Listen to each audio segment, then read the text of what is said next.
que puede existir entre la literatura, entre el teatro, el cine y la fotografía.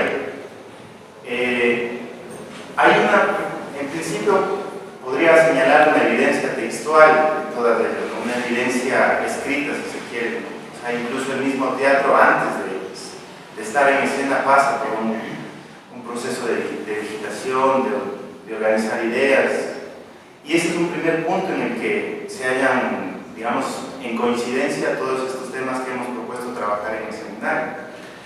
El segundo punto de encuentro entre estos temas podría ser la experiencia personal que tiene cada uno con el arte, ¿no?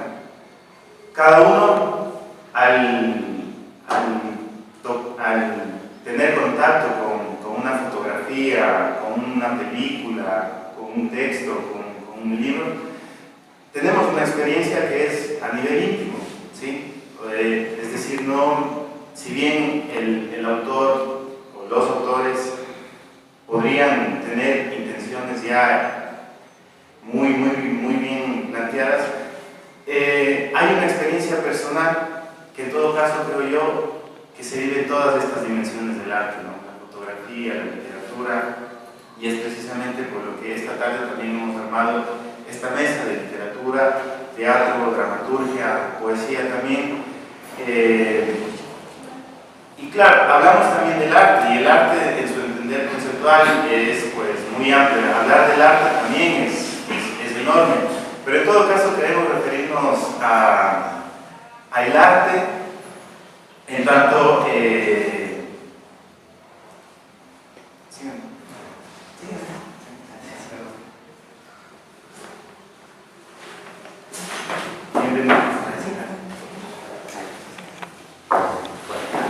bueno, Santiago es que ahí no estaba justo agradeciéndoles porque estaba llegando y ya está acá con nosotros.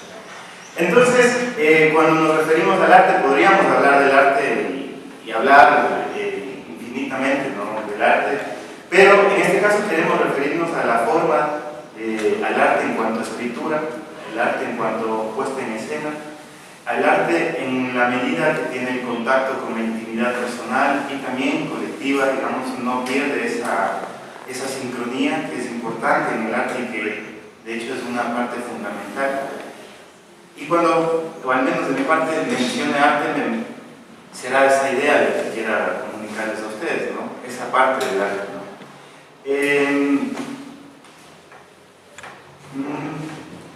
Bueno, la mesa de hoy se armó en base a los criterios de literatura y poesía, y yo quería dar, como antes de dar la palabra a los invitados, dar un pequeño escenario de cómo desde el punto sociológico ya se ha hecho análisis, sobre todo desde a la literatura y al teatro también, ¿no?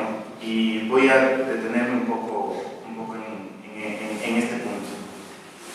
A propósito de una investigación, bueno, de la investigación para mi tesis, me topé con un texto donde una francesa feminista analizaba a dos autores, creo que de alguna manera son emblemáticos dentro de la literatura. En primero analizaba a Hemingway, haciendo notar todas sus neurosis y, digamos, paranoias que este escritor tenía, ¿no? Entonces esta autora acude a los trabajos y hace un símil con la vida de este autor, ¿no? Y ve cómo todas esas represiones que Hemingway vivía terminaron en una potente misoginia, ¿no? Que era plasmada en su obra. Y digamos que esa es una parte del análisis, ¿no? El segundo autor que analiza es el americano Bukowski, ¿no? En este análisis de Bukowski, que es el que más, además de la línea que más he seguido también, me parece interesante porque Walter pone sobre la mesa una dicotomía entre lo que se siente y lo que hace el hombre, ¿sí? Entonces, y pone muchos ejemplos de la novela de Bukowski, y uno de los ejemplos más emblemáticos, creo yo, desde el análisis que hace esta autora es en el libro Mujeres de Bukowski, ¿no? Donde él arremete totalmente con las mujeres, o sea, tiene un carácter misogínico, o sea, tremendo, pero que al final del libro, después de más de 300 hojas de rechazo, de violencia, si se quiere, y de alcohol también, y de muchos excesos, termina llorando, ¿no? Termina sollozando, termina sin saber, sin entender por qué no puede ser amado, por ejemplo, ¿no? Entonces, lo que se ve, digamos, si se quiere desde la sociología es precisamente esta contradicción entre lo que se siente y lo que se hace, ¿no? Como hombre, digamos, lo que se siente y lo que se hace. Digamos que esa es una idea con la que nos vamos a pelear, con la que les voy a proponer para pelearnos esta noche, ¿no? Una dicotomía que produce cierta neurosis masculina, si se quiere. Y si analizamos más de la literatura de Bukowski, que es además que es una cuestión bibliográfica, además él actúa sobre el seudónimo de Chinaski, y en sus libros es una idea recurrente esta, ¿no? De entrar en crisis después de una violencia extrema, ¿no? Y uno puede ir más atrásito de Bukowski y puede encontrar también a Miller, Henry Miller, que también presenta la misma tensión, ¿no? Entre lo que hace y lo que siente hacer y lo que termina haciendo, ¿no? De todas maneras, Henry Miller, creo que en Los Trópicos logra con mucha genialidad, o sea, atrapar al lector, pero también nos muestra desde un punto desde la masculinidad de él, cómo son las violencias externas y las violencias internas de la propia masculinidad. Hay pasajes en los escritos de Miller en donde él tiene muchos conflictos, ¿no?, sociales: el ser pobre, el no tener trabajo, el vivir marginalmente, y él incluso no tener para pagar sus copas, digamos, ¿no? Primero, y en segundo lugar, digamos, una violencia también,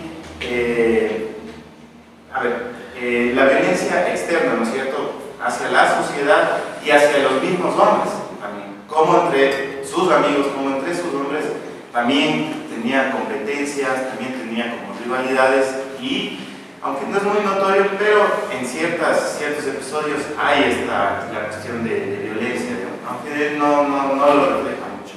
Y digamos una violencia interna que ya viene a ser un grado represivo, ¿no? O sea, Miller te conecta también mucho con una cuestión filosófica, ¿no? O sea, él pasa pensando el mundo, pensando su estar en París, en su ciudad. Y recuerdo que cuando estaba haciendo precisamente la lectura encontré una cita que me parecía genial, de hecho la puse como en epígrafe en la investigación que les comenté, que hablaba, él decía, si un hombre, si el mundo supiera que lo que es ser un hombre, este mundo se destrozaría totalmente. Entonces te pone a pensar, ¿no?, lo que él siente, ¿no? Tras esas palabras ves un sentir, es una expresión de sinceridad y sensibilidad. Miller responde a su tiempo social también, en el que todo americano quería viajar a Europa, quería sobre todo ir a París, que era como una de las ciudades que en ese entonces estaba. Bukowski responde también a toda la liberación sexual de sus años en Estados Unidos, sobre todo. Y digamos, ahí podríamos trazar una línea y tal vez irnos un poquito más atrás también, siguiendo esta línea de Miller, de Bukowski. Por ejemplo, Miller siempre aclama a Dostoyevsky, por ejemplo, ¿no? Siempre está, para Miller es el escritor por excelencia, Dostoyevsky, y el poeta es el Whitman, ¿no? Es como los dos, no hay poeta que valga en el mundo si no es Whitman, y no hay escritor que sea Dostoyevsky, ¿no? Entonces, y sigues trazando y claro, te puedes enfrentar a una literatura diferente en Dostoyevsky, ¿sí? Más psicológica, menos erótica, menos excesiva en los vicios, digámoslo así. Pero, digamos, esto nos sirve como ejemplo para hacer un análisis de las mismas, de la literatura, ¿no? Y de lo potente cuando uno lee y esa experiencia personal que tiene con un libro, pues a veces no solamente uno se pregunta, o personalmente yo me he dicho, o sea, ahí es cuando uno dice que la literatura no es solamente lo que está escrito, ¿no? Sino que la literatura funciona en la medida que uno también las procesa las palabras y genera ideas, ¿no? Entonces, ¿qué tiene que ver con la lingüística y un montón de cosas también, ¿no? Esa como una primera idea, ¿no? Como de análisis de la literatura más universal, siguiendo estas hipótesis que plantea Valente, ¿no? La francesa. Y yo me he atrevido también, o sea, en lo poco que he leído de la literatura nacional, y con esto voy terminando, uno puede decirse, ¿cómo puede hacer una lectura de la literatura nacional atravesada por el género, ¿no? Y bueno, o sea, te encuentras con Iván Egues, por ejemplo, y es un poco más difícil hacer esa lectura porque Egues se centra en delatar todas las manías que tiene la élite, ¿no? Y las clases medias altas. Entonces, cómo acuerda el párroco, cómo acuerda con el político. Tienes en la Linares quizás se puede encontrar más la cuestión de la mujer fatal, ¿no?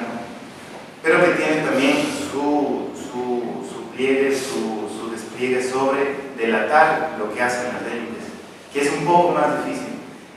Sin embargo, justo me encontré con un cuento de él que creo que se llama Conciencia Rebelde, que me parece que es un relato salvaje. O sea, cuando yo terminé de leer eso, es un relato salvaje. Yo así me imaginé la película de Relato Salvaje, no sé si lo han visto, así, ahí. O sea, un relato breve de un hombre, les voy a contar pues, para que un poco entiendan también lo que les voy a plantear luego.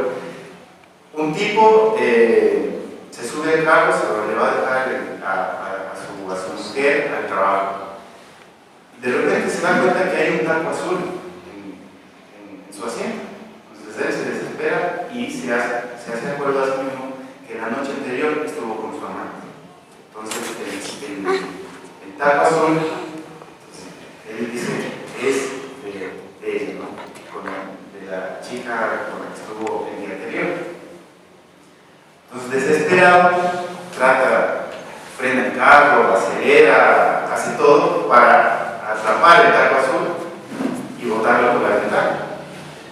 Sin embargo, un policía le ve y, claro, el policía dice, ¿quién va a botar un taco azul? Le voy a seguir y le sigue. Entonces el tipo ve que el policía le sigue y él sigue avanzando más rápido, porque no te ve.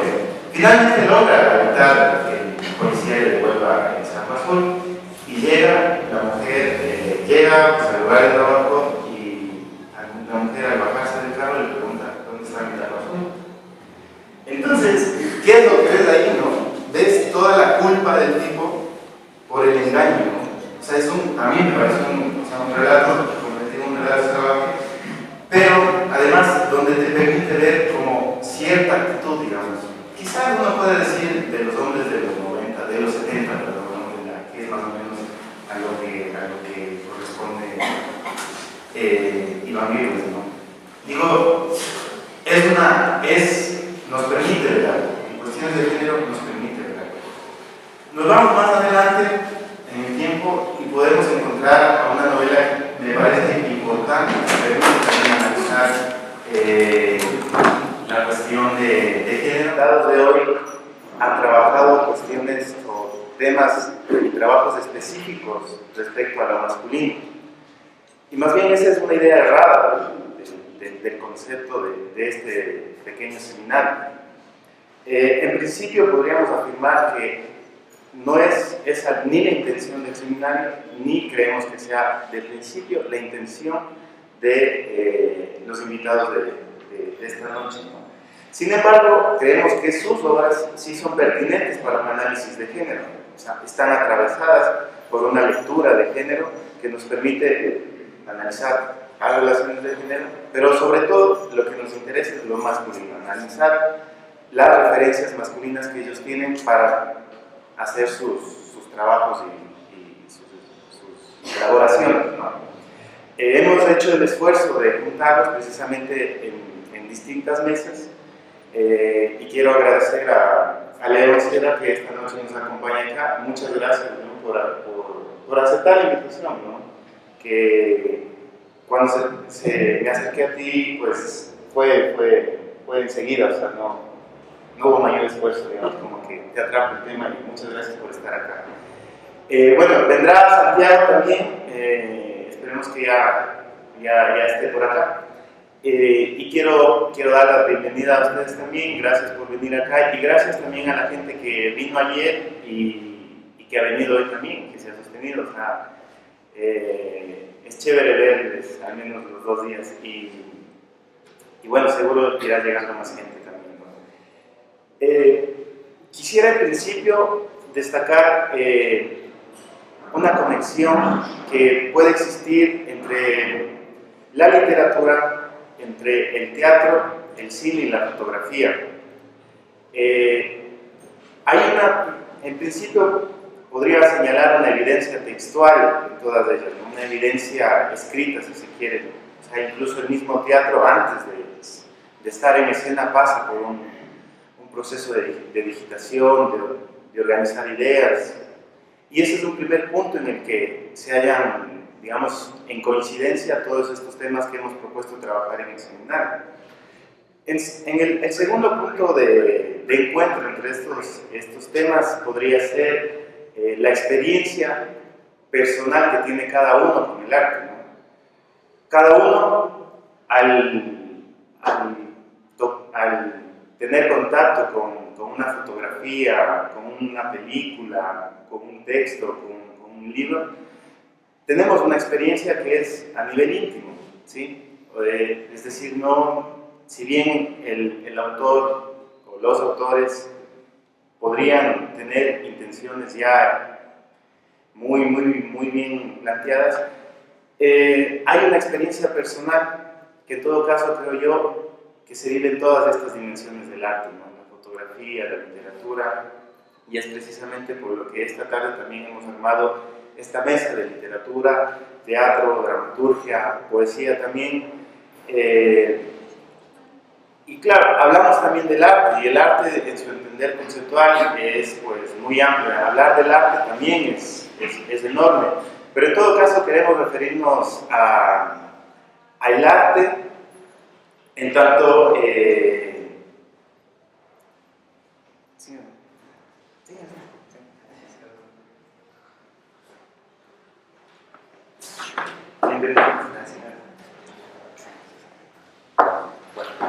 bueno, Santiago Espeino estaba agradeciéndoles porque estaban llegando, ya está acá con nosotros. Entonces, cuando nos referimos al arte, podríamos hablar del arte y hablar infinitamente, ¿no? Del arte, pero en este caso queremos referirnos a la forma, al arte en cuanto a escritura, el arte en cuanto a puesta en escena, al arte en la medida que tiene el contacto con la intimidad personal y también colectiva, digamos, no pierde esa sincronía que es importante en el arte y que de hecho es una parte fundamental. Y cuando, o al menos de mi parte, mencione arte, será esa idea la que quiera comunicarles a ustedes, ¿no? Esa parte del arte, ¿no? Bueno, la mesa de hoy se armó en base a los criterios de literatura y poesía, y yo quería dar, como antes de dar la palabra a los invitados, dar un pequeño escenario de cómo desde el punto sociológico ya se ha hecho análisis, sobre todo desde a la literatura y al teatro también, ¿no? Y voy a detenerme un poco en este punto. A propósito de una investigación, bueno, de la investigación para mi tesis, me topé con un texto donde una francesa feminista analizaba a dos autores, creo que de alguna manera son emblemáticos dentro de la literatura. En primero analizaba a Hemingway, haciendo notar todas sus neurosis y, digamos, paranoias que este escritor tenía, ¿no? Entonces esta autora acude a los trabajos y hace un símil con la vida de este autor, ¿no? Y ve cómo todas esas represiones que Hemingway vivía terminaron en una potente misoginia, ¿no? Que era plasmada en su obra. Y digamos que esa es una parte del análisis, ¿no? El segundo autor que analiza es el americano Bukowski, ¿no? En este análisis de Bukowski, que es el que más, además de la línea que más he seguido también, me parece interesante porque Waliter pone sobre la mesa una dicotomía entre lo que se siente y lo que hace el hombre, ¿sí? Entonces, y pone muchos ejemplos de la novela de Bukowski, y uno de los ejemplos más emblemáticos, creo yo, desde el análisis que hace esta autora, es en el libro Mujeres de Bukowski, ¿no? Donde él arremete totalmente con las mujeres, o sea, tiene un carácter misogínico, o sea, tremendo, pero que al final del libro, después de más de 300 hojas de rechazo, de violencia, si se quiere, y de alcohol también, y de muchos excesos, termina llorando, ¿no? Termina sollozando, termina sin saber, sin entender por qué no puede ser amado, por ejemplo, ¿no?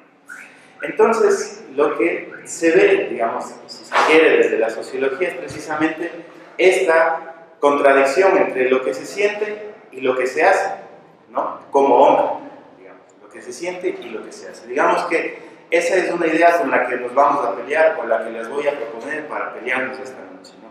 Una dicotomía que produce cierta neurosis masculina, si se quiere. Y si analizamos más de la literatura de Bukowski, que es además que es una cuestión bibliográfica, además él actúa sobre el seudónimo de Chinaski, y en sus libros es una idea recurrente ¿no? De entrar en crisis después de una vivencia extrema, digamos, ¿no?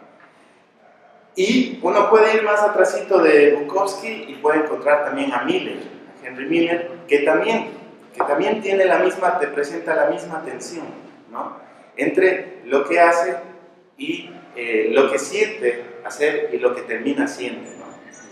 De todas maneras, Henry Miller, creo que en Los Trópicos logra con mucha genialidad, o sea, atrapar al lector, pero también nos muestra desde un punto desde la masculinidad de él, cómo son las violencias externas y las violencias internas de la propia masculinidad. Hay pasajes en los escritos de Miller en donde él tiene muchos conflictos, ¿no? Sociales, el ser pobre, el no tener trabajo, el vivir marginalmente, y él incluso no tener para pagar sus copas, digamos, ¿no? Primero, y en segundo lugar, digamos, una violencia también, la violencia externa, ¿no es cierto?, hacia la sociedad y hacia los mismos hombres también, como entre sus amigos, como entre sus hombres, también tenía competencias, también tenía como rivalidades, y aunque no es muy notorio, pero en ciertos episodios hay la cuestión de violencia, ¿no? Aunque él no lo refleja mucho. Y digamos una violencia interna que ya viene a ser un grado represivo. Miller te conecta también mucho con una cuestión filosófica, ¿no? O sea, él pasa pensando el mundo, pensando su estar en París, en su ciudad, Y recuerdo que cuando estaba haciendo precisamente la lectura encontré una cita que me parecía genial, y de hecho la puse como en epígrafe en la investigación que les comenté, que hablaba, él decía, si un hombre, si el mundo supiera que lo que es ser un hombre, este mundo se destrozaría totalmente. Entonces te pone a pensar, ¿no? Lo que él siente, ¿no? Tras esas palabras ves un sentir, ves una expresión de sinceridad y sensibilidad. Miller responde a su tiempo social también, en el que todo americano quería viajar a Europa, quería sobre todo ir a París, que era como una de las ciudades que en ese entonces estaba. Bukowski responde también a toda la liberación sexual de sus años en Estados Unidos, sobre todo. Y digamos, ahí podríamos trazar una línea y tal vez irnos un poquito más atrás también, siguiendo esta línea de Miller, de Bukowski. Por ejemplo, Miller siempre aclama a Dostoyevsky, por ejemplo, ¿no? Siempre está, para Miller es el escritor por excelencia, Dostoyevsky, y el poeta es el Whitman, ¿no? Es como los dos, no hay poeta que valga en el mundo si no es Whitman, y no hay escritor que sea Dostoyevsky, ¿no? Entonces, y sigues trazando y claro, te puedes enfrentar a una literatura diferente en Dostoyevsky, ¿sí? Más psicológica, menos erótica, menos excesiva en los vicios, digámoslo así. Pero, digamos, esto nos sirve como de ejemplo para hacer un análisis de la literatura, ¿no? Y de lo potente cuando uno lee y esa experiencia personal que tiene con un libro, pues a veces no solamente uno se pregunta, o personalmente yo me he dicho, o sea, ahí es cuando uno dice que la literatura no es solamente lo que está escrito, ¿no? Sino que la literatura funciona en la medida que uno también las procese, las palabras, y genera ideas, ¿no? Entonces, ¿qué tiene que ver con la lingüística y un montón de cosas también, ¿no? Esa como una primera idea, ¿no? Como de análisis de la literatura más universal, siguiendo estas hipótesis que plantea Valentin, ¿no? La francesa. Y yo me he atrevido también, o sea, en lo poco que he leído de la literatura nacional, y con esto voy terminando, uno puede decirse, ¿cómo puede hacer una lectura de la literatura nacional atravesada por el género, ¿no? Y bueno, o sea, te encuentras con Iván Egues, por ejemplo, y es un poco más difícil hacer esa lectura porque Egues se centra en delatar todas las manías que tiene la élite, ¿no? Y las clases medias altas. Entonces, cómo acuerda el párroco, cómo acuerda con el político, ¿no? Tienes en la Linares quizás se puede encontrar más la cuestión de la mujer fatal, ¿no? Pero que tiene también su pliegue, su despliegue sobre delatar lo que hacen las élites, que es un poco más difícil. Sin embargo, justo me encontré con un cuento de él que creo que se llama Conciencia Breve, que me parece que es un relato salvaje. O sea, cuando yo terminé de leer ese es un relato salvaje, dije yo, así me imaginé la película del relato salvaje, no sé si la han visto, así, ahí, o sea, un relato breve de un hombre, les voy a contar, pues, para que un poco entiendan también lo que les voy a plantear luego. Un tipo se sube al carro, le va a dejar a su mujer al trabajo, y de repente se da cuenta que hay un tapo azul en su asiento. Entonces él se desespera y se hace acuerdo a sí mismo que la noche anterior estuvo con su amante. Entonces el tapo azul, entonces, él dice, es de ella, ¿no? De la chica con la que estuvo el día anterior. Entonces, desesperado, frena el carro, acelera, hace todo para atrapar el tapo azul y botarlo por la ventana. Sin embargo, el policía le ve y, claro, el policía dice, ¿quién va a botar un tapo azul? Le voy a seguir, y le sigue. Entonces el tipo ve que el policía le sigue y él sigue avanzando más rápido, porque no quería. Finalmente logra evitar que el policía le devuelva el saco azul y llega la mujer, llega pues, al lugar de trabajo y la mujer al bajarse del carro le pregunta ¿dónde está mi saco azul?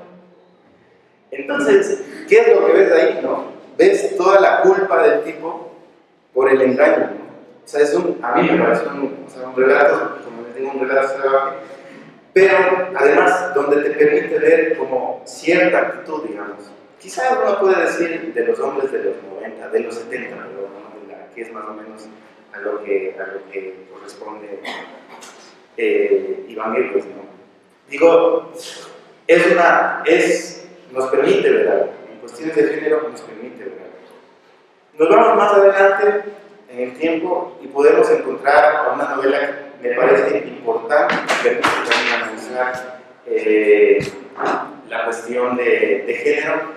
Es la novela de Adorno Vidria.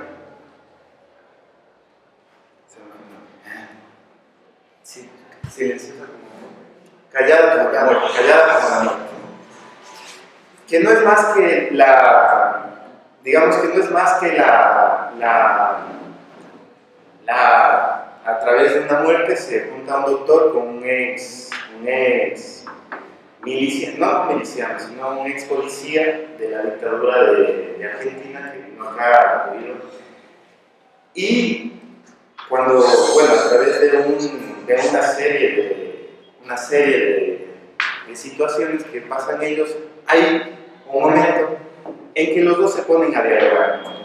Y este policía que después de la dictadura y que ya no se pudo más,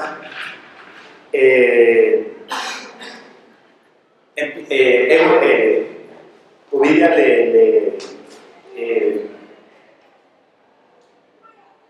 lo ubica como un sanguinario, ¿no? Que torturaba perros porque ya no tenía que torturar, se acabó la dictadura, no había que torturar perros.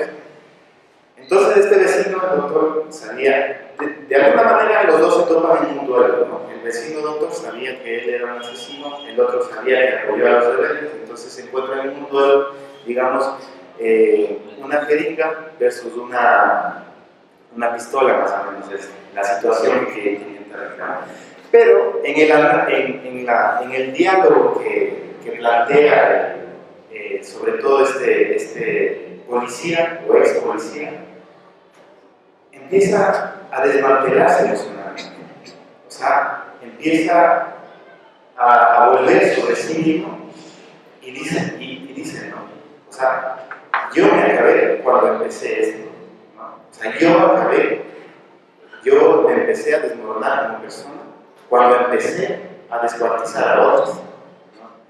Nuevamente podríamos quizás hacer la comparación de la tensión que antes les proponía, ¿no? La tensión entre lo que se siente, lo que uno quisiera hacer y lo que termina siendo. Entonces, bueno, todo esto, digamos, cada uno respondiendo a su época, respondiendo a su tiempo. Todo esto nos lleva a, yo creo que es posible sacar una conclusión de que efectivamente si la literatura es un reflejo, ¿cierto? Como muchas partes del arte, como el teatro, ¿cierto? Como la misma fotografía, son parte de nuestro tiempo, entonces también de la literatura deriva cosas, ¿no? Deriva cosas. Y esas son precisamente estas realidades que quizás podemos analizar. Dicho esto, quiero darles paso también a los invitados de esta noche. ¿O es mi idea?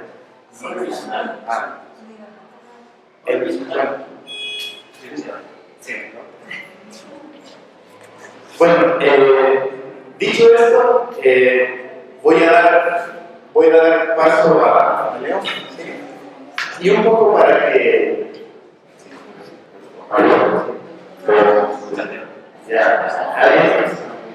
Buenas tardes. entonces, dicho esto, yo creo que podríamos plantear si es una coincidencia o es una búsqueda estos reflejos del arte, ¿no? Ayer justamente hablábamos con el Víctor Adri y... está feo. Puede ser que no, pero es bueno para la cámara. sí. Pues, Ahí. así mejor, mejor así, ¿no? Sí, es que no. Bueno, siempre. sí, no, ya. Entonces ayer, por ejemplo, hablábamos con Víctor y Víctor hablaba de esta, se preguntaba más bien, ¿es coincidencia o intención? Si era una cuestión que se buscaba, que buscaba el autor, si es lo que se busca cuando uno arma un personaje y sobre qué se basa uno para armar el personaje. Y es lo bonito de tener herramientas que nos cercanas a nuestra realidad, que nos expliquen y nos digan y resuelvan ese tipo de preguntas, ¿no? Que puede ser, si es una búsqueda o más bien es algo que surge, ¿sí? Y que uno se vuelve ahí, o sea, uno trata de hacer como un Frankenstein vinculando, o sea, a un personaje un montón de cosas. ¿O cómo es esa experiencia, no? Eso nada más de mi parte y bueno, les dejo con León Sierra y bueno, una breve presentación.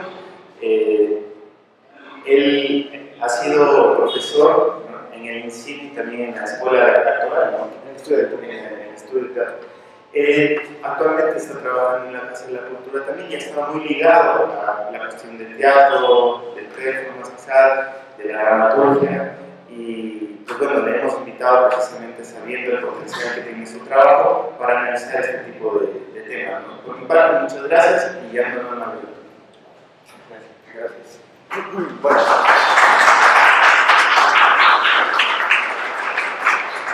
Bueno, no quiero dejar algunas líneas marcadas un poco para provocar una discusión posterior, me parece. Yo voy a hablar un poco desde mi experiencia. Este es un tema que realmente me apasiona. Quiero agradecer y quiero felicitar la convocatoria porque me parece que un viernes a esta hora una convocatoria de discusión académica, yo tenía miedo de que no se diese. Me parece buenísimo que haya tanta gente para poder entablar una discusión sobre este aspecto, ¿no?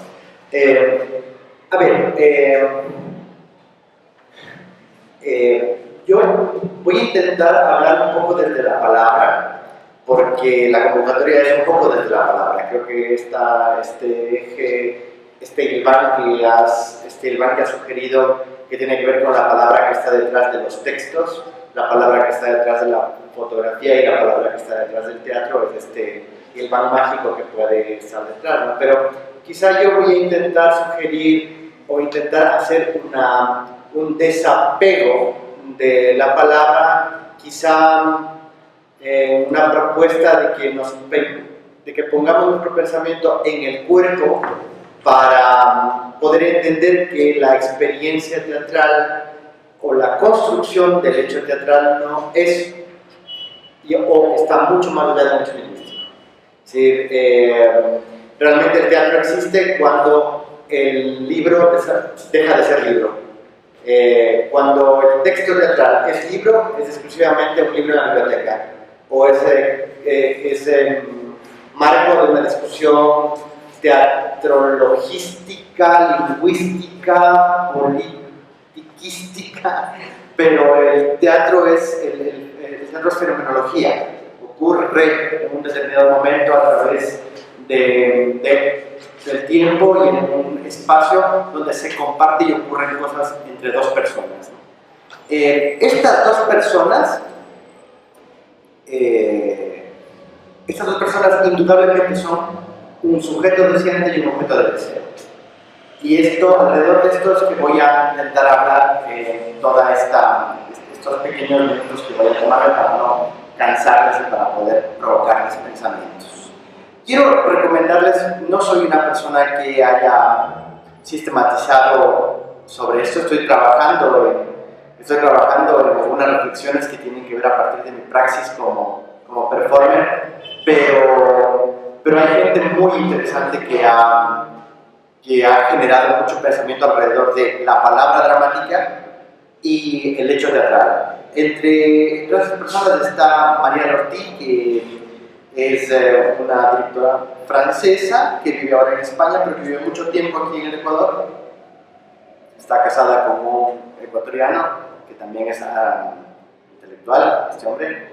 Pero ella escribió un ensayo que yo lo recomiendo efusivamente, es un ensayo que está fuera de circulación. Está editado por Ediciones La Discreta en España. Si ustedes escriben, buscan en internet Ediciones La Discreta, ellos tienen todavía algunos ejemplares. Yo querría inclusive reeditar, este es un texto básico. El ensayo se llama Talía te quiero, es un ensayo sobre la representación teatral y gira alrededor de un montón de reflexiones que tienen que ver con precisamente el problema de la representación, o sea, qué representamos cuando hacemos teatro. Y en el capítulo 3, que es un capítulo donde efectivamente se encara directamente el tema del género, María lo titula de cómo en esta historia, es decir, la historia del hecho teatral, las mujeres no existen y las actrices bien poco y con mucha dificultad. Entonces voy a permitirme leerles solamente un párrafo de lo que ella plantea, pequeño, y luego voy a intentar desilvanar. Dice, la forma dramática dominante, y está hablando de la palabra, que naturalmente se conoce por teatro, cuaja en Europa grosso modo con el Renacimiento. Consiste en un libreto dividido en 3, 4 y hasta 5 partes, los diferentes actos que componen la obra. A cada uno corresponde un momento en el tiempo y o en el espacio de la historia, cuyo desarrollo no se expone en forma de narración, sino por medio de sucesivas y diversas situaciones dialogadas entre 2 o más personajes. Las distintas escenas que, eslabonadas, conforman a su vez el acto.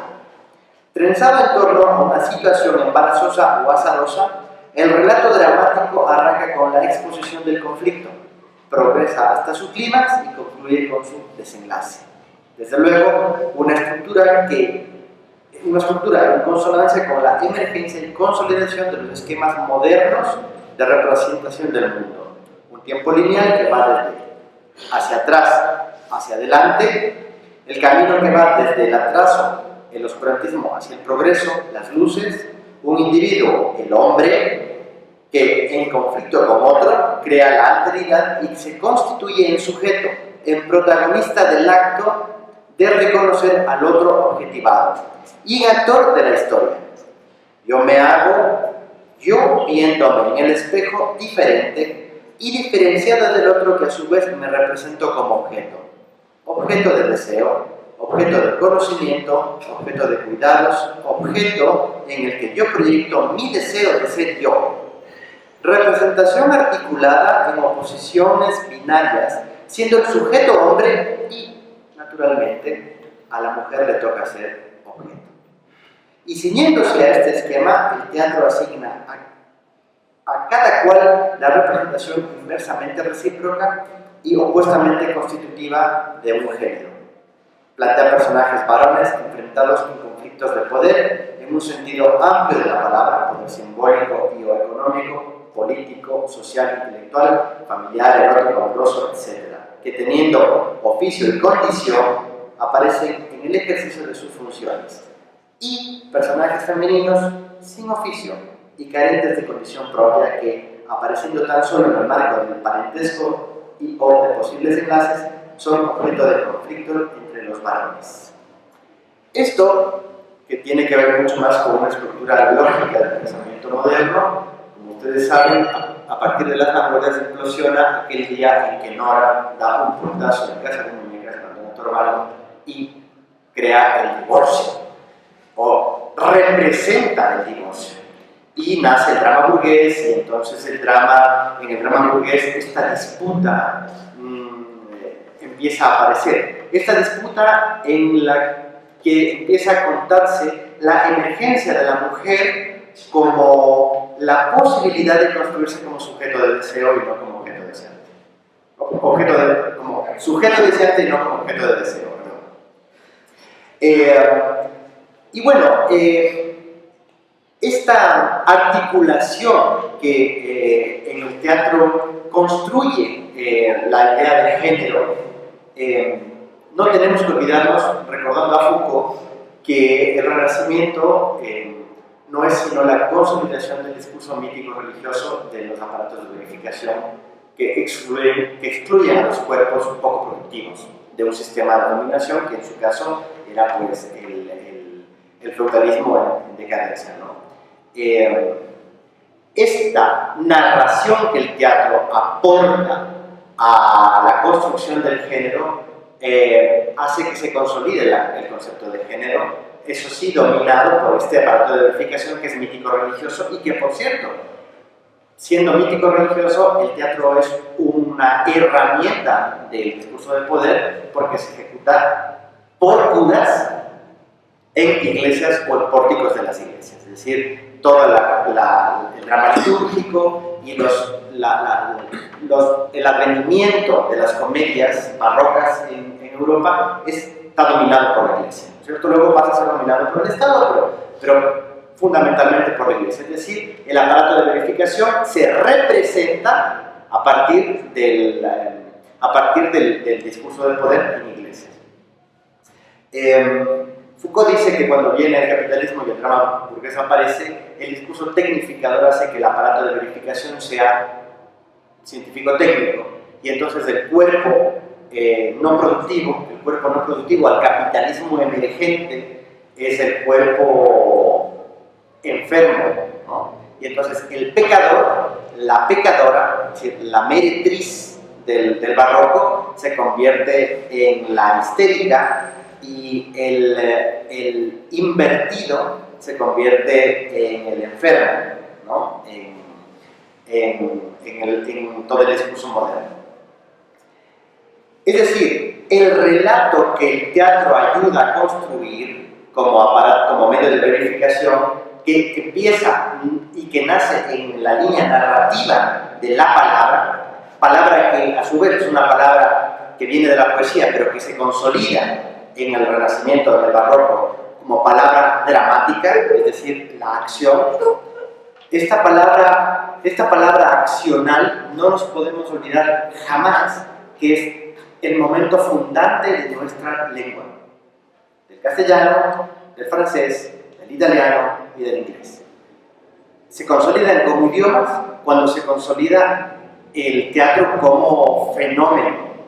No es sino hasta la construcción de la comedia del barroco español en 3 actos que todo el discurso cartesiano que viene de Molière en Francia, que viene de Aristóteles, compone pues el transcurso que habla María de presentación, nudo y desenlace. Bueno, dicho esto, voy a terminar así como abruptamente algunas reflexiones pequeñas. Dicho esto, es lógico que la feminidad y la masculinidad sea una construcción, ¿no? Es decir, el género es una construcción.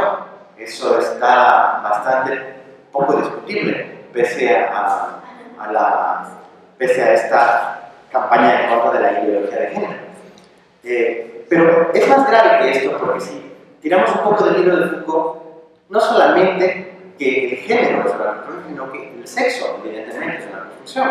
Y el teatro nos lo demuestra. Es decir, cuando la Iglesia decide que solamente los varones representen los personajes femeninos, la construcción del sexo que representa a través del género a la mujer es hecha por varones, es decir, con hombres con pene, hombres cisgénero, que se dice ahora. Pero es que es mucho más allá lo que nos preocupa, y para eso quisiera tomar las palabras de Beatriz Preciado, Paul Preciado ahora, que es un filósofo español que nos alerta sobre el hecho de que la construcción en el aparato contemporáneo es una construcción farmacopornográfica.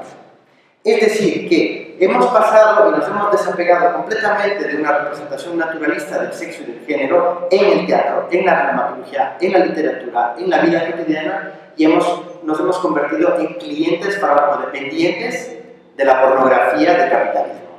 Es decir, nuestra construcción de masculinidades y nuestra construcción de feminidades es una construcción que se puede comprar en las farmacias a través de los medios de comunicación, de los relatos publicitarios, de las empresas y de las campañas de las transnacionales. Eso como marco de concepto. Como imagen, para aterrizar al Ecuador, me parece muy interesante estos escapes fenomenológicos que tiene el Ecuador. En los años 80, me recordará bien Santiago Rodríguez, que le veo escondiéndose por ahí detrás, la puesta en escena de Carlos Michelena, Bruno Pino y Jorge Mateos de Las criadas de Jean Genet. Está por demás recordar que no es que Jean Genet escribió eso para hombres, pero es que Jean Genet era maricón. Y su discurso era un discurso de develamiento de la representación masculina y femenina. Y eso ha aterrizado no solamente en el Ecuador, sino en todo el mundo, en la representación de las criadas hechas por varones. ¿Sí? Esto le atañe directamente a la constitución del teatro en sí mismo como un espacio de representación y no de presentación, dentro de una lógica moderna de la construcción del pensamiento. Es decir, es más fácil, voy a hacer muy provecho de esta afirmación, es mucho más fácil para un hombre representar que a una mujer porque no es una mujer. De ahí que nos recuerda María Ortiz que el gran drama contemporáneo, digamos desde la modernidad, para las actrices es precisamente ese, que tienen que representar la feminidad.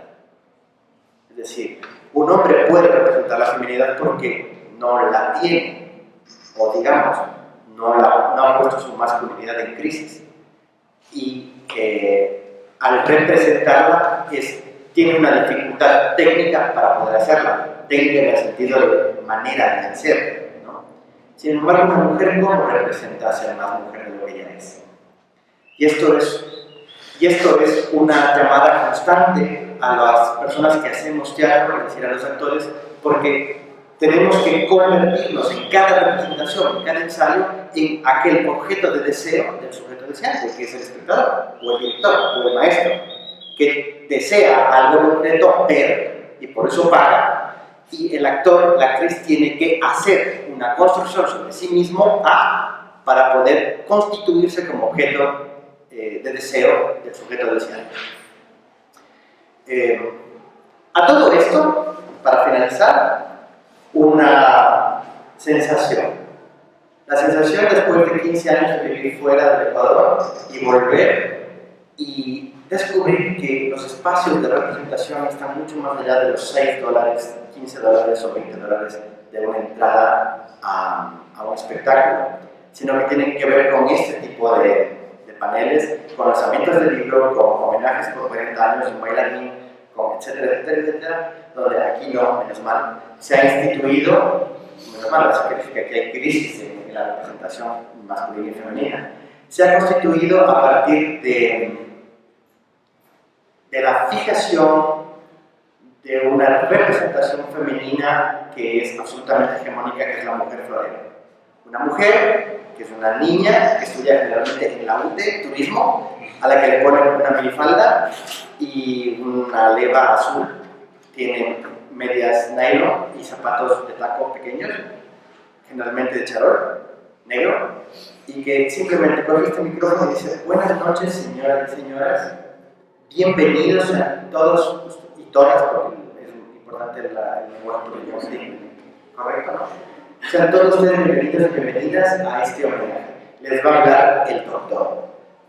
Y viene un hombre que puede ejercer el papel de la representación masculina y hegemónica porque tiene la palabra científica, la palabra política, la palabra artística. A partir de eso, yo me cabreo mucho, perdón la expresión, y decido que si me van a invitar a un evento de estos hegemónico, sobre todo si es que es en un sitio burgués acomodado, voy a ir vestido de mujer. Y me he visto de mujer, y nace Malva Malava, que primero era una rebeldía de mi persona por esta situación, pero el momento que ocurre, el momento que aparece encima del escenario, o sea, el momento que aparece por la puerta de la galería Espacio Arte Actual, en la inauguración de la curaduría de Rodolfo Rojas sobre los vídeos, segunda curaduría de ese espacio como espacio escénico, espacio cultural, se convierte en un teatro. Los vídeos desaparecen, la gente que va a ver los vídeos se convierte en público y yo me convierto en un personaje, que es un travesti o un hombre vestido de mujer, que de repente llama toda la atención y que empieza a implosionar los espacios de representación simbólica míos y de los demás. Veo a intelectuales, a amigos, a estudiantes, a artistas, a críticos que empiezan a colapsar viéndome, reconociéndome detrás del maquillaje y no saben si darme un beso o darme la mano o acercarse o no acercarse. Lo que quiero decir con esto, luego Malva Marvar se convierte en un proyecto performático para implosionar espacios de representación, ¿sí?, de las masculinidades, de las feminidades finalmente, como la brecha en donde uno poder posicionarse frente al dominio hegemónico del capitalismo. Digo, voy a decir eso. Nada más, estoy en proceso de seguir subvirtiendo ese orden simbólico. Pero como colofón a todo esto, la idea es: no se puede hablar de una representación de las masculinidades sin hablar de una representación de las feminidades. No digo que paralelamente, independientemente de sí, pero digo que esta pretendida crisis de las masculinidades o de las feminidades, creo yo que no está en juego. Creo que estamos navegando y transitando todavía en un gran espacio de inconsciencia social, política, donde esto se está revolviendo en la posmodernidad, porque la representación es más importante que la presentación, digamos, porque parecer es más importante que ser, o el discurso de la representación tiene mucho más credibilidad o veracidad, diría Stanislavski, que la propia frónesis de la ontología de masculino o de femenino. Por ahí, esta discusión está muy bien, pero no resuelve nada. No resuelve nada en relación a lo que es la representación cotidiana. Acabo de poner un post en Facebook la semana pasada porque uno de los artistas escénicos del Ecuador se le ocurrió hacer un espectáculo que se llamaba El Círculo Rosa. Después de que un intelectual se le ocurriera hacer un tuit en contra de los correístas hablando del Círculo Rosa. Después que el hermano del anterior mandatario le haya acusado de maricón a su hermano para poder hablar de su corrupción. Es decir, hay una cadena de representación simbólica que se ejerce mucho más en la fenomenología que en la ontología de la discusión intelectual. Pero ahí lo dejo. Gracias.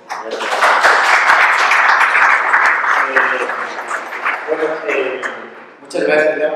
Vamos a pasar con Santiago. Igualmente, te damos la palabra. Bienvenido. Muchas gracias por la invitación.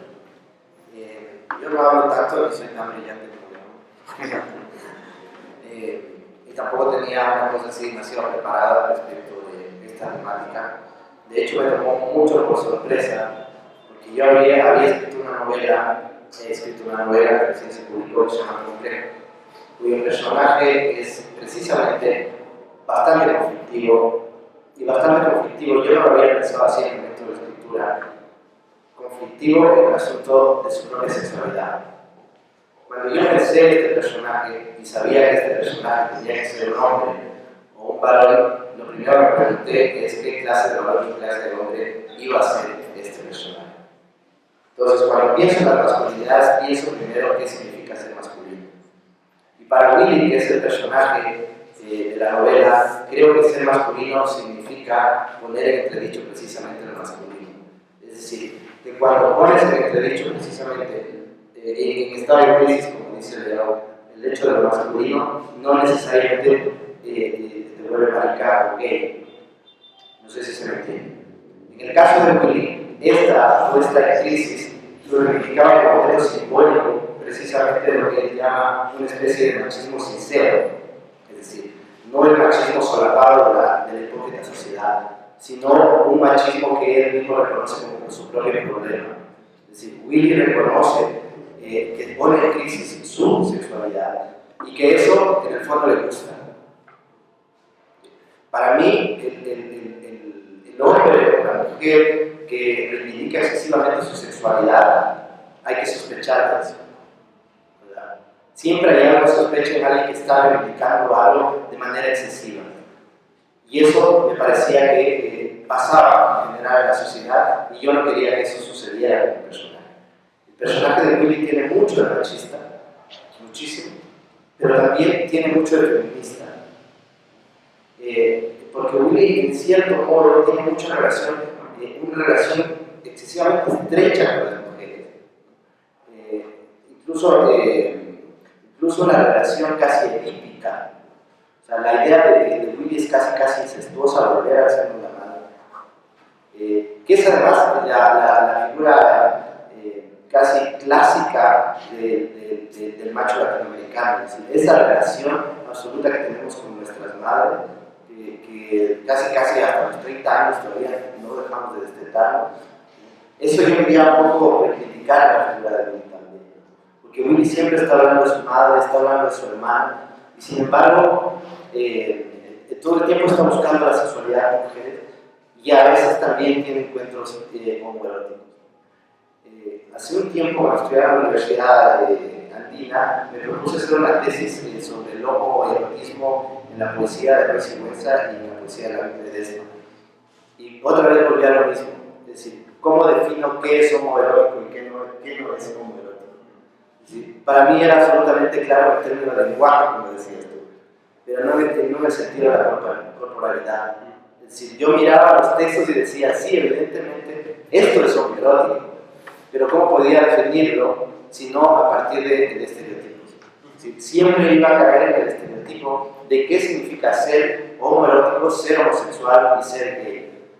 Entonces, poner en conflicto los estereotipos fue una cosa que significó muchísimo, tanto en el campo de la masculinidad como en el campo de la feminidad.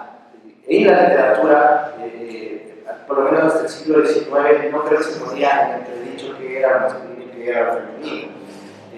Digamos, tiene que venir Ana Karenina, ¿cierto? Tolstoy o Flaubert para decirnos qué está pasando con lo femenino.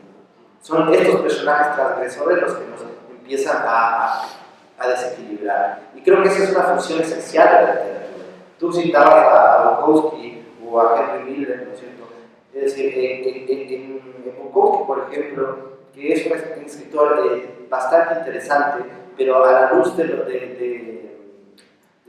feminismos, por ejemplo, es un ser bastante despreciado, el Chinaski, ¿no es cierto? Pero una cosa que es absolutamente clave es que hemos juzgado a esos autores por su obra, ¿no es cierto? Es decir, como si el personaje, que sin duda actúa como un alter ego, fuese el mismo autor, ¿no es cierto? Y que ellos mismos han ocupado esa posibilidad, en una idea quizá mercantilista o mítica de sí mismos, que es el caso básico de Henry Miller o de Pedro Juan Gutiérrez o del mismo Bukowski, ¿no? Una posibilidad, digamos, una idea de forjar una especie de mito del macho, ¿cierto? Que tiene muchas mujeres y así funciona su literatura. Decía yo que hasta el siglo XIX, digamos, no pensábamos en esta crisis de las masculinidades y las feminidades. Tiene que venir la literatura un poco a decirnos, miren, esto hay que ponerlo en crisis, ¿no es cierto? Esto no es así. Y creo que ahí, como decía, la literatura sí cumple una función social. A mí siempre me conmovieron o me llamaron la atención los personajes que resultaban incómodos. No creo que se pueda hacer literatura que sea políticamente correcta. Willy no puede ser totalmente feminista porque se me cae el personaje. O sea, O sea, no puede ser totalmente machista porque igual se me cae el personaje, porque sería un bruto y sería un animal completo. Willy, o sea, no quiero pegarle la novela de pronto si a alguien le interesa, pero Willy comete un crimen, ¿no es cierto? Rebasa la línea de lo normal, si se quiere. Y este rebasar lo hace porque yo pensaba también que en cualquier circunstancia, en una circunstancia extrema, un hombre o una mujer puede cometer un crimen, puede cometer una violación, puede cometer un acto atroz, ¿no? En la soledad en la que se encuentra Willy como personaje, esa soledad lo obliga precisamente a cometer un acto que él sin duda no lo haría en sus cabales, ¿no? Y quizás porque también Willy está en una circunstancia que Willy vive en España, ¿no es cierto? Y se siente socialmente marginado, pero es una automarginación. Es decir, no es la marginación que ocurre, digamos, en la sociedad frente a ciertos estratos sociales, o a una condición de raza, o qué sé yo. La automarginación es peor que esa marginación. La automarginación sexual o social o cultural, que es una automarginación que suele sufrir, piénsenlo muchísimo, el mestizo, por ejemplo. El mestizo suele sufrir muchísimo una automarginación, y el mestizo dura también muchísimo de su sexualidad, y eso es muy interesante. En nuestra sociedad, digamos, esa sexualidad siempre está en entredicho, ¿cierto? Mientras más se reafirma, se quiere reivindicar, digamos, en la cultura popular, ¿no es cierto? En la clase media, en el fútbol, por ejemplo. El fútbol, que además a mí me parece de los deportes más homoeróticos que existen, ¿no es cierto? Creo que Pasolini tenía un verso bellísimo respecto de eso, ¿no es cierto? Son hombres que se besan, el uno encima del otro, ¿no? Siempre me ha parecido que el discurso que se teje ahí en el fútbol, por ejemplo, que es evidentemente el deporte más macho supuestamente que hay detrás de una cosa homoerótica que llama muchísimo la atención. Entonces, mirar todos esos escenarios con sospecha era una de las cosas que a mí más me ha llamado la atención, y desde ahí yo he querido construir literatura. Y a veces he caído en el error. Por ejemplo, yo escribí un primer poemario hace mucho tiempo que me gustaría corregir con el tiempo, que se llama Devastación en la tarde, y que luego se tradujo al inglés. Y yo fui a Estados Unidos a leer en varias universidades y librerías este libro, y leía un verso que decía solo como una mujer abandonada. Y cada vez que leía ese verso sentía una gran incomodidad en el público, y yo no sabía por qué. Entonces se lo pregunté al traductor y me dijo: ¿por qué todas las mujeres se sienten incómodas de que hagas esa imagen? Esa imagen es absolutamente común en Latinoamérica, pero aquí no. O sea, ninguna mujer abandonada se siente sola. Y yo no había pensado en eso, jamás se me había ocurrido eso. Era una cosa que para mí era absolutamente natural y que evidentemente debería cambiar, no sé si lo debería cambiar, ¿cierto? Haciendo una lectura crítica de lo que uno ha escrito, siente también que a veces se le pueden escapar esas cosas que son absolutamente culturales. Eso. Gracias.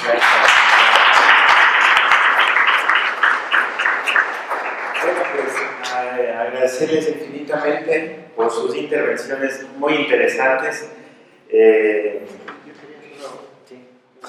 Justamente quería leerles una parte, precisamente sobre esta postura de la sexualidad, ¿no? Dice Willy: mi machismo es sincero. Los hombres, lo que la cultura bipolar llama varón, no me interesa. El varón es un personaje generalmente plano, predecible, acostumbrado al statu quo que le permite no pensar ni cuestionarse. El único varón que me interesa es el que se pregunta, el que tiene algo adentro que le resulte incómodo, un no varón. Los que persiguen ideales apestan, y eso se llaman a sí mismos hombres. Por eso prefiero a las mujeres o a los gays, que son otro fenómeno por descubrir. Fenómeno en el sentido del margen, de la ruptura de la absurda y contradictoria normalidad. El mundo gay todavía está por descubrirse de este lado, y su riqueza es incluso más compleja que la femenina. Pero esto, en pocos años, será ridículo. Cuando todas las parafilias sean normales, ¿qué nos quedará? La heterosexualidad será motivo de risa. Cuando tenía 10 u 11 años, perdón por los niños, solíamos escondernos con mis amigos a tocarnos. Apenas sabíamos lo que era el sexo. Se iniciaba la década de los 90 y en el pueblo donde vivíamos lo poco que teníamos para ver eran revistas porno que algún padre guardaba con celo en algún lugar oculto u obvio. Si alguno lograba conseguir una, nos la pasábamos o nos reuníamos en casa de otro, más adelantado un poco mayor. No recuerdo bien cómo empezaba la cosa, pero en un momento estábamos todos chupándonos la pija el uno al otro. Nos burlábamos del que la tenía más pequeña, pero igual se la chupábamos. Era una orgía de niños que no tenían orgasmos. Eran horas de tener a otro niño con la boca en tu pene con una erección, hasta que dolía. No sabíamos qué era la homosexualidad.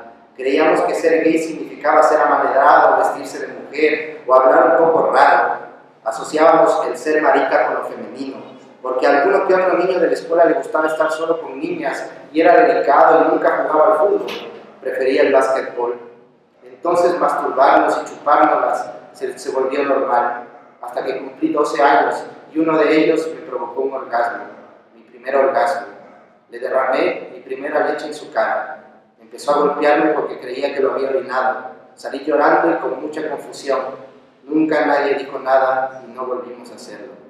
Esa primera eyaculación terminó con el sexo infantil.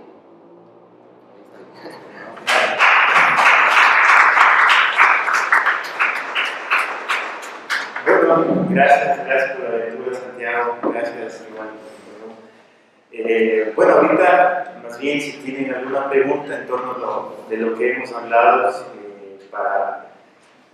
principalmente para Santiago y para León, pues está abierta la posibilidad de hacer preguntas, quizás comentar en general la propuesta lanzada esta tarde y noche, y pues, no sé, les damos la palabra, a ver si es que por ahí alguien tiene algo que decir.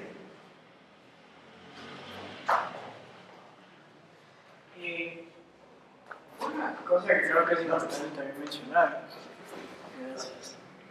me parece también que existen varios tipos de masculinidad y cuando se habla acerca del hombre homosexual, entendiéndolo como una subcultura, también existe, no sé, una clase de hasta discriminación. Entonces tienes el hombre homosexual representado por San Sebastián, un cuerpazo, gimnasio blanco azul, y o sea, tienes los homosexuales de los 80 gringos con SIDA. Entonces, cuando se explora la masculinidad basándose en la homosexualidad, también te das cuenta de que en la feminidad existe lo mismo. Hay ciertas feministas que no reconocen a las mujeres trans, por eso hay transfeminismo.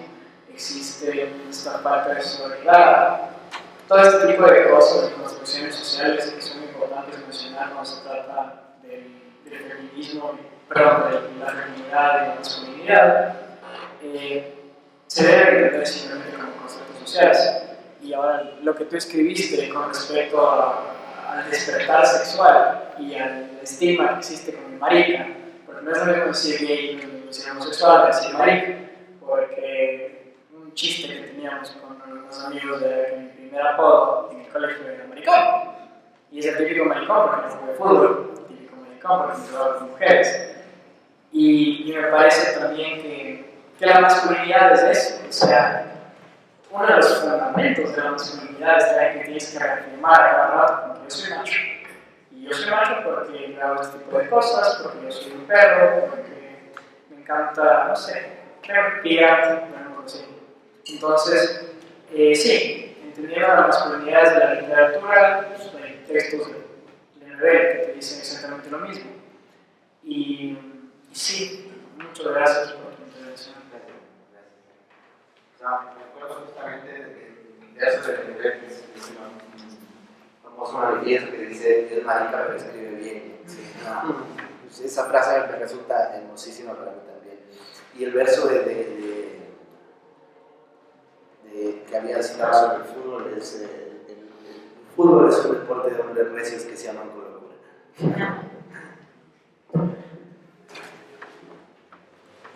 ¿Alguien más que quisiera, tal vez, intervenir?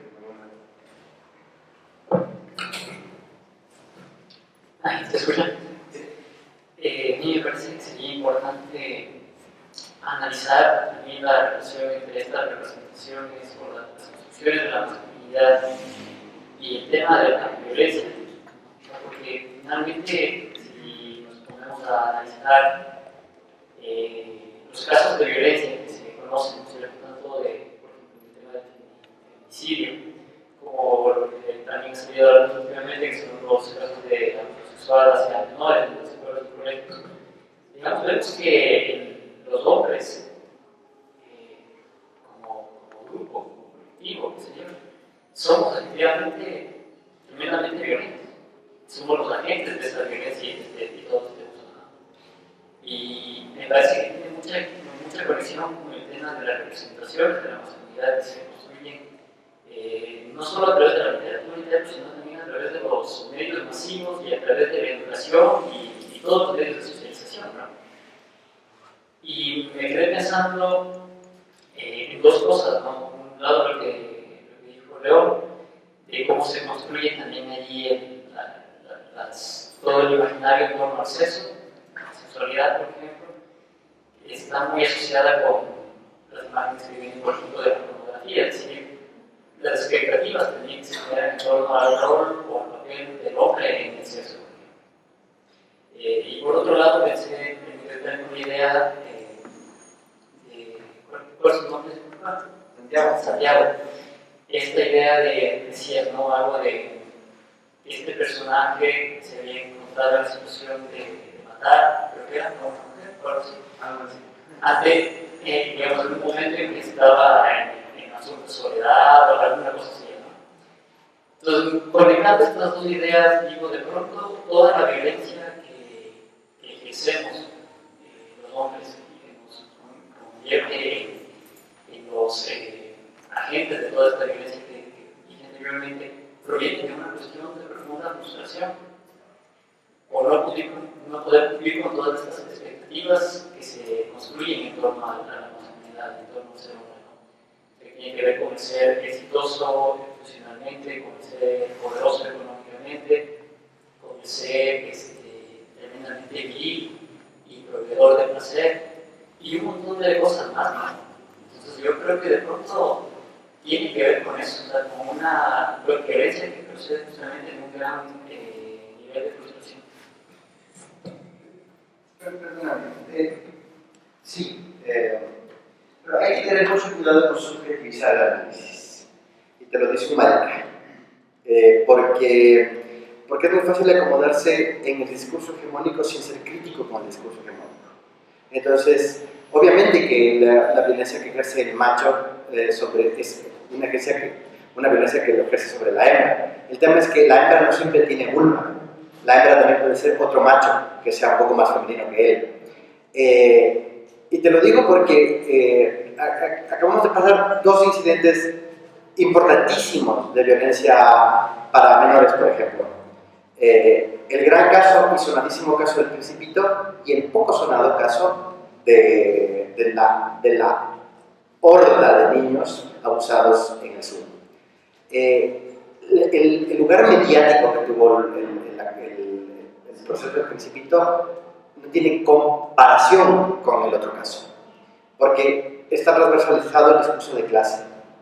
Entonces yo creo que es mucho más doloroso para la sociedad que se abuse de un niño en un colegio pequeño porque es alto, que habla francés, que se haga a 50 niños en un colegio del sur, porque no importa, digamos, o importa menos. Y ojo con eso porque sin prejuicio de que efectivamente podemos caer fácilmente en esta condena del hombre por ser macho, no nos damos cuenta del papel que tenemos en esa responsabilidad conjunta de la representación de la hegemonía de género y sexo. Es decir, no me puedo creer que todos los dedos acusen al rector de la institución, al profesor, y no vayan a ninguno de los padres. Es decir, ¿qué estaban haciendo sus padres durante todo ese tiempo? Quiero decir, esos padres en su responsabilidad de la reproducción del discurso hegemónico de las masculinidades y las feminidades. Por ahí me importa muy poco que el machismo sea de los hombres.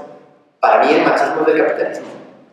Porque el capitalismo es excluyente y necesita de un cuerpo para reproducirse. y ese cuerpo es el cuerpo cisgénero masculino, ¿sí?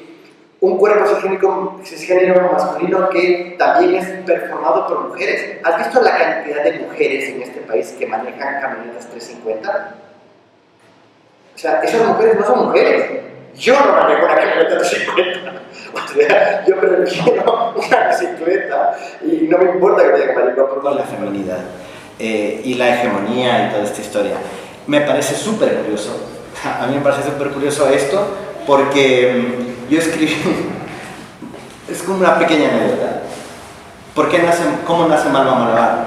Malva Malabar nace porque en el 2006 yo escribo un poemario homoerótico y que está atravesado de un fin de semana de pasión con un exnovio que yo tuve en España, y que en un fin de semana escribimos él una novela y yo un poemario. Entonces, y yo mando el poemario a la Bienal de Poesía Ciudad de Cuenca que había antes, y cuando yo decido mandar, leo las bases y me dicen que lo mande con un seudónimo. Y yo digo, voy a mandar a Cuenca un poemario erótico, homoerótico, para que lo premien en una Bienal. Estoy loco, decía yo. Y se me ocurrió poner un nombre de mujer, porque si pongo un nombre de mujer tal vez puedo esconder que yo soy hombre. Y entonces puse Malva Malabar como seudónimo y me dieron una mención.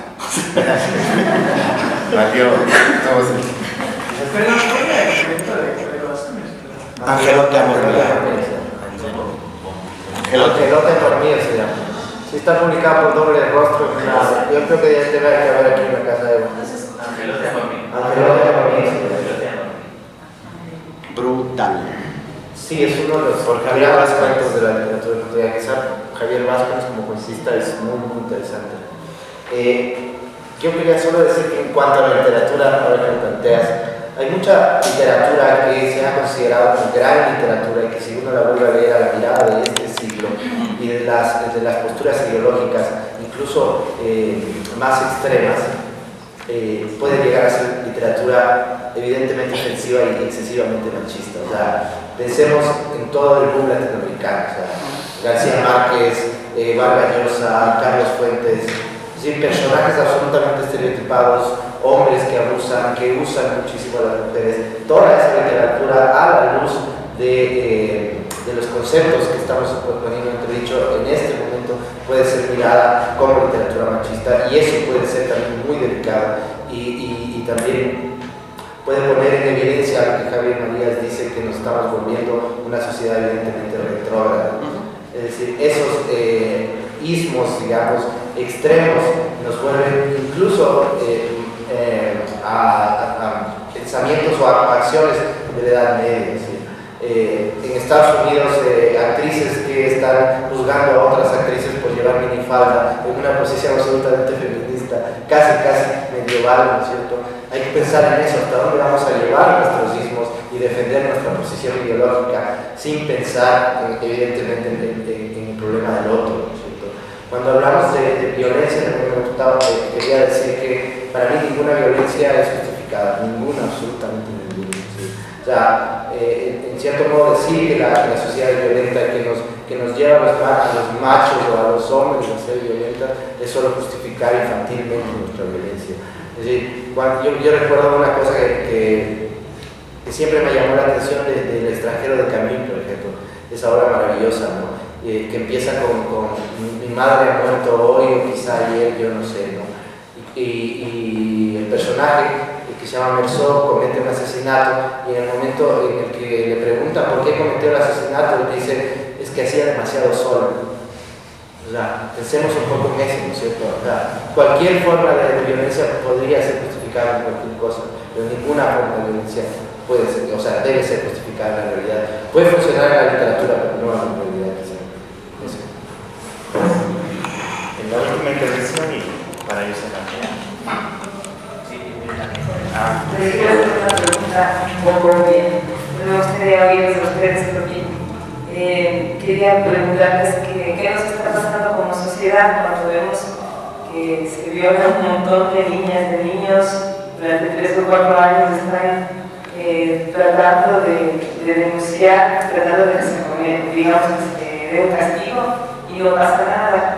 ¿Qué nos está pasando cuando me parece que son cada 5 o 6 horas se asesina una mujer aquí en Ecuador? O sea, ¿qué es lo que sucede que esto se vuelve tan común y ya no nos importa, o sea, ya no nos escandaliza siquiera?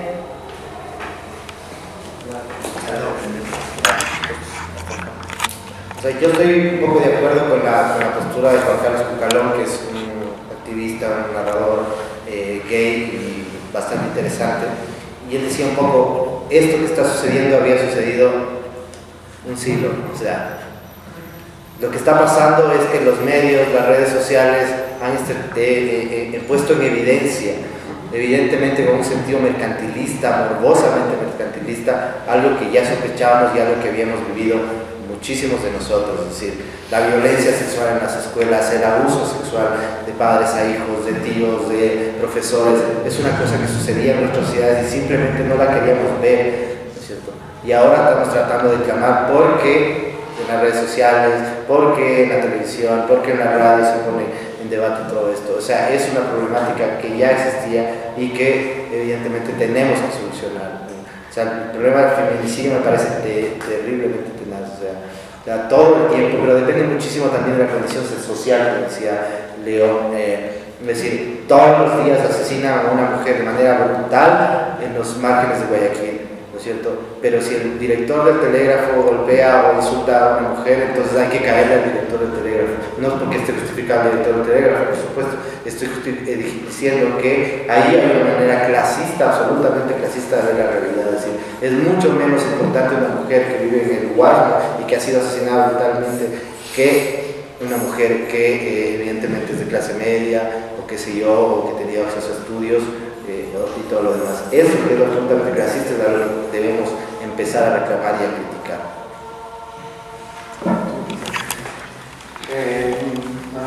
A eso me refería yo cuando decía que había que tener cuidado con subjetivizar demasiado el análisis, porque es irremisible que uno no pueda empatar con el dolor, ¿no? Pero siempre me acuerdo de las palabras de mi maestro, que decía que los actores, el problema de los actores no era un problema de identificación, que la identificación era pequeña burguesa y era muy mala porque era una ficción. Identificarse se identifican las viejas, perdón la expresión, las viejas peleadoras de la beneficencia de aquí, que se identifican súper con los pobres, se reúnen todos los miembros y juegan canasta y están súper identificadas con los pobres. Otra cosa es la implicación. La implicación es un poco más humana, la implicación tiene que ver con ponerte en el lugar del otro, con asumir el lugar del otro. Y asumir el lugar del otro significa, por cierto, descubrir tu autoridad, tu alteridad, tu lugar de responsabilidad en todo este engendro de violencia que también sostienes tú, ¿no? Entonces, estoy absolutamente de acuerdo con eso. No hay que dejarse, creo, llevar por esta marabunta de representación simbólica que son las redes sociales, como la y los teléfonos, hasta yo estoy clavado aquí. Y nos estamos olvidando de que qué es lo que hacemos cuando cogemos el autobús, cogemos un taxi, nos dirigimos a una cajera o cajero, a una mesera o mesero, a una obrera o obrero, a nuestra pareja o parejo. Que como que en las relaciones de micropolítica, cómo ejercemos también esta responsabilidad de construcción de la representación. Mira, la verdad que yo quiero agradecer la presentación de ustedes. Creo que es un tema muy interesante que se muestra de esta manera. Yo me lo vine en el que recién ahora. Me mucho el título de la masculinidad, porque es un tema de muy antaño, ¿no? Es decir, cuando uno nace, en primer lugar, no elige ser mujer, no elige ser hombre, no elige el color de su piel, no elige nada. Siempre llega a un sistema que está todo armado y le toca jugar un papel. Yo como mujer tenían que jugar un papel de jugar con la muñeca, y los hombres tenían que jugar con loquitas, ¿no? Entonces, uno nace en un mundo que uno eligió, y desde ahí uno comienza a sufrir, pues, porque todos nosotros internamente somos lo mismo, todos somos lo mismo internamente, solamente somos distintos en la carrocería es distinta, pero yo creo que estamos en una etapa muy interesante. Yo tengo fe y esto que quieres plantear ahora es importante porque no se cae en cuenta, como meditando, que es posible un cambio. Es posible un cambio. Y el desarrollo que están haciendo ahora a través del arte, de la música, del cine, pone en evidencia que las creencias se están cayendo y el ser humano ya no cree en esas creencias establecidas. Los chicos que están haciendo ahora, yo veo una guapa, un niño, es distinto, es el futuro, ¿no es cierto? Es el futuro, y un futuro que viene distinto, viene con una posibilidad de transformar este mundo que es sufriente, pero uno sufre, porque uno empieza a buscar afuera su media naranja, y no, todo está dentro de uno. Uno es hombre y uno es mujer, solamente que no le ha dado la posibilidad de desarrollar la otra parte, no se la busca afuera. Así que creo que hay futuro, creo que estas creencias se están cayendo y el ser humano se está conectando con el otro, pero desde otro espacio, de una cosa más profunda que nos une a todos, que tiene que ver con lo sagrado y con lo espiritual dentro de uno. Y lo otro es el carro que va cambiando. Eso, muchas gracias. Gracias.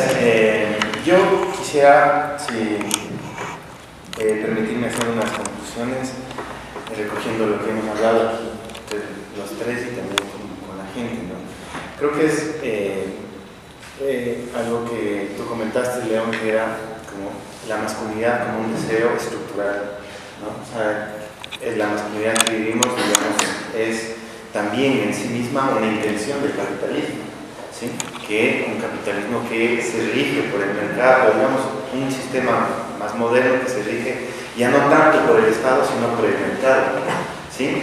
Entonces, me parece que es importante entender ahí, porque ahí rompes con los esencialismos, ¿no? Vas rompiendo con la cuestión biológica y también vas rompiendo con la cuestión, el esencialismo social, que es lo que entiendo cuando tú dices a la subjetividad, ¿no? ¿Sí? Vas rompiendo esas ideas también que hay respecto a los hombres.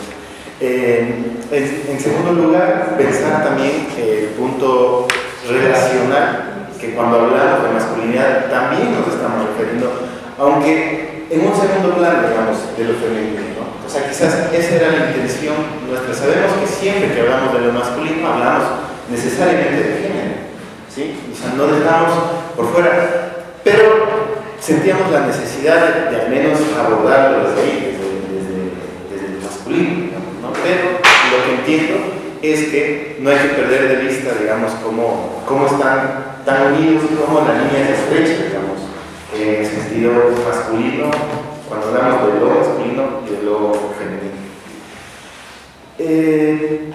¿Qué más? Bueno, yo partí sobre una lectura, una posible lectura digamos, de lectores o de escritores, ¿no? Y comentaba lo que Wallinter planteaba, ¿no? O sea, y retomo más o menos lo que planteé en un principio. Cuestiona Wallinter a estas representaciones del cine y a las de la literatura, precisamente para decir que Latinoamérica, o al menos los países más por fuera del gran capital, llegan a pensarse sus condiciones de género desde las lógicas hegemónicas de Occidente, América y Norteamérica. Es decir, como que si en nuestro caso no tuviéramos elementos para pensar nuestra propia masculinidad. Y esto también se conecta un poco con lo que Santiago nos comentaba cuando te has ido a dictar tu poemario, ¿no? Que encuentras un sentido en un territorio y en otro territorio tiene otro sentido el escrito. Entonces te deja ver que las mismas relaciones de género no son lo mismo, pero les da un principio, ¿no? Que puede ser el capital mismo y la intención del capital en explotar el trabajo del hombre de una manera, explotar el trabajo de la mujer de otra manera. Entonces yo creo que ahí se encaja mucho uno de los propósitos mayores, creo que yo diría así, uno de los propósitos mayores de este pequeño seminario, de estas pequeñas charlas que hemos realizado ayer y hoy, es precisamente retomar lo local, ¿sí? Cómo hacemos una discusión de nuestras relaciones de género y, seguido de eso, cómo hacemos una discusión de las relaciones de género de las élites, de las clases medias, de las clases empobrecidas, porque no viven las mismas clases de relaciones de género. Más bien, los une, quizás podríamos decir que los une el patriarcado, están delineadas, tienen un mismo fin, buscan un mismo objetivo, pero que son distintas, ¿sí? Y que en eso nace la diversidad de masculinidades que son dominantes, luego que son subordinadas, ¿sí? Masculinidades que en el hogar son dominantes y que en su trabajo son dominadas, por ejemplo, ¿no? Masculinidades que persiguen, ¿no es cierto?, que persiguen a otros hombres, masculinidades que persiguen y acosan a las mujeres y que las matan también, ¿no? Y también puede ser que masculinidades o reflejadas en cuerpos de mujeres, ¿no? En fin, encuentran un sinnúmero, o sea, al menos un abanico grande que nos permite pensar lo local. Entonces, creo que ese era uno de los propósitos que al menos nos planteamos al iniciar este pequeño ciclo, ¿no? Dicho esto, y sin nada más que decir, les agradezco infinitamente a los que estuvieron acá. Ayer también hubo bastante gente que nos apoyó y que se quedó hasta el último, pese a que tuvimos un pequeño retraso de Víctor, pero más bien como que le emocionó también a la gente que llegue el director, ¿no? Porque era como el director, entonces eso le puso así como suspenso a la cuestión, ¿no? Que era el director, por suerte llegó. Entonces, agradecerte, Santiago, por aceptar la invitación. Gracias infinitamente. León, igualmente, muy agradecido por aceptar la invitación. Esperemos que no sea la última, ni primera ni última, digamos, ¿no? La forma en la que nos veamos. Agradecerles a ustedes también. Seguiremos avanzando en el tema y contarles también que la idea de este taller o de este seminario va a ser sistematizada porque es la manera de que sea evidenciada de que estos temas están problematizados. Porque una cosa es venir y ya nos vamos y quizás mandamos unas fotos al Face, pero creo que el trabajo no termina ahí. El trabajo termina cuando ya hayamos sistematizado, ver en persona todos estos dos ciclos de reflexión que ha sido demasiado importante y ojalá podamos publicarla pues, en algún espacio, ¿no? Y el trabajo todavía, al menos a nosotros nos queda dar y agradecerles